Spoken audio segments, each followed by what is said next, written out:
All right, today we're going to talk about polarization of light. It's a pretty small part of the whole scheme of things, and there's not a lot to know about it, but it is something that's kind of interesting, so I thought I'd run it by you. Before we talk about polarizing of light, let's talk a little bit about non-polarized light and what is light normally. And I want you to imagine if we picture light as a wave, let's go back to the days of making a wave in like a slinky or a string. So imagine we have a string or a rope or something like that, and we vibrate that rope or send a wave in it by vibrating up and down on the rope. We would send a transverse wave that would look something like that along the string or rope or slinky. And if you were to look at that coming towards you over here, you would see that coming at you kind of vibrating up and down in this orientation. So the string would be vibrating up and down as it moves towards you.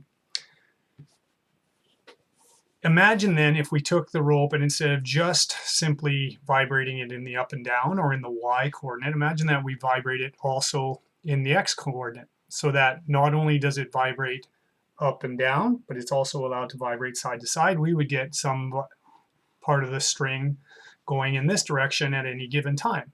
And as you watch the string come towards you, at some points it might be going up and down towards you, it might be going side to side, and if you shook it in all different directions, sometimes it would be going diagonally as well.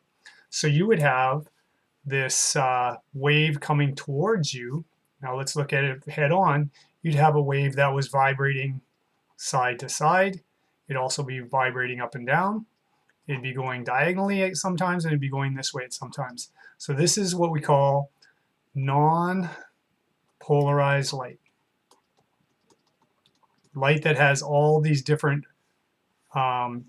directions that it can vibrate in. Most transverse waves that we've looked at in the past kind of did the thing that we did at first, which is just vibrated in one orientation.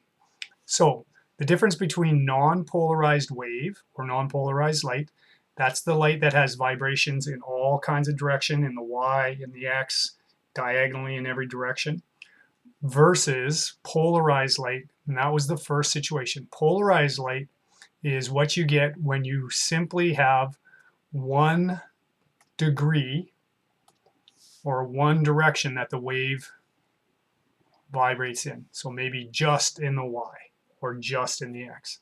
So that's a polarized wave, or that would be called polarized light if we had that.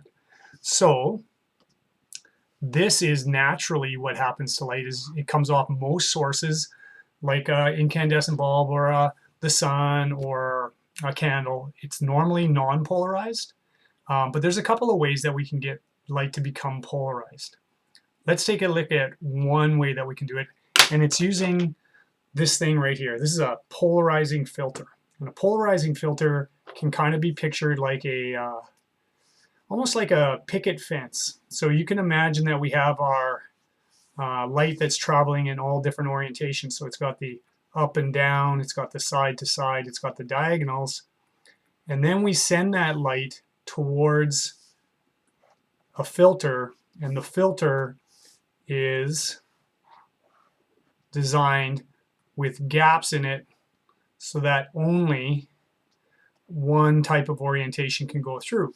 So while this thing moves towards this filter, when it strikes the filter, the only thing that's allowed through, and when we look at the light later on, the only thing that's allowed through is this up and down orientation is the only thing that keeps going. All the other orientations are blocked. And that's what this filter is doing. All right. So if that's the case, let's take a look at what happens when we put two polarizing filters together. So I have this polarizing filter here, I have this polarizing filter here, and let's just put them together and see what we get. So when I first put them together, you can kind of see through and see what's going on. You can see the back wall. As I rotate these, you go from orientations where you can see through the filter and you can't see through the filter. So again, let me just see if I can demonstrate it a little more clearly by holding it closer. There it is, kind of see through the filter. As I rotate it, now the filter is blocking all the light. rotate it 90 degrees. Now you can see the light going through the filter again. And you can imagine why. It's because if the first filter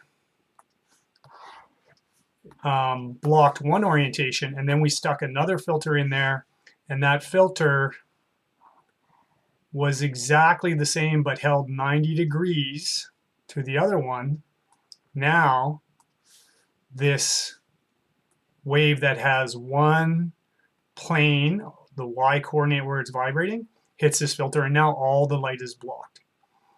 But if we rotate this filter, we can hold it in such a way that some of the light is still allowed to go through. So that's why we can adjust this polarizing lens from there to there to allow light through or not allow light through.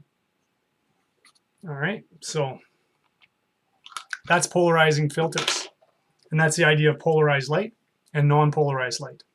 Now, let's just take a look at a couple of examples of this. Here's a picture that, photographers are into this kind of thing. Here's a picture that shows the same image, one where it's just the natural image right there. We have this natural image on this side right here. This is what it normally would look like. And this is taken with a polarized filter on your camera. So if you're a photographer or you're into that kind of thing, one of the things that we learned about polarization is that there's another way to polarize light, and it's happening in this picture right over here. In this picture over here, we're getting polarized light coming off the water because of the way the light is striking the water. And so what happens is, if sunlight comes down from the sky and it's vibrating in all different directions, and then down here we have some water that the light is going to bounce off of, when that light travels towards the water and hits it like this, the only part that bounces off is one form of vibration. The horizontal one will reflect off the water. So the way that you get rid of that glare is to put a polarizing filter that goes 90 degrees to that. So if you go back to the picture, this is the glare off the water. And this is what happens when you put a polarizing filter that doesn't block all the light, just the stuff that was polarized when it reflected off the water, and that's the glare that's on the water. So an interesting thing about polarizing filter is that it gets rid of glare on things. So right now, a little bit of glare coming from the lights above me on my scalp. Have a look at what happens when I hold this polarizing filter in front and rotate it. You'll see the glare goes from being very obvious to being mostly blocked. Okay, obvious, blocked. So that's how a polarizing filter works. It's a filter that blocks one orientation, blocks everything except one orientation of light and just lets that one orientation of light through. If you already have polarized light, then you can either allow light to go through or block the light by holding a filter 90 degrees to that. Show you a real quick simulation here of what you can imagine. So here's an unpolarized incident beam. Here's a polarizing lens here. And by the time the light travels from this source over here through the first lens, the only thing that's allowed through is this vibration here, indicated by this arrow going up and down. And then if we adjust the other filter, we can either align it so that all the light gets through, or as we start to adjust the angle of the filter, you'll see we block more and more light that ends up over on this end. More and more light gets blocked until, when the two filters are 90 degrees, we don't have any light traveling through. So here's the unpolarized light pictured as all these vibrations. Here's polarized light pictured as just one vibration. And then when we put another polarizing filter there, it blocks it all. All right, so probably longer than we need to talk about, but that's a pretty neat little phenomenon. If you have polarized sunglasses, you might notice that sometimes when you go to look at things, they look a little bit different or a lot different in some cases check it out. Anything that is polarized, if you look at it with a polarizing lens, gets messed up. So for example, there is my calculator. If I hold this lens in front of the calculator, see if I can show this,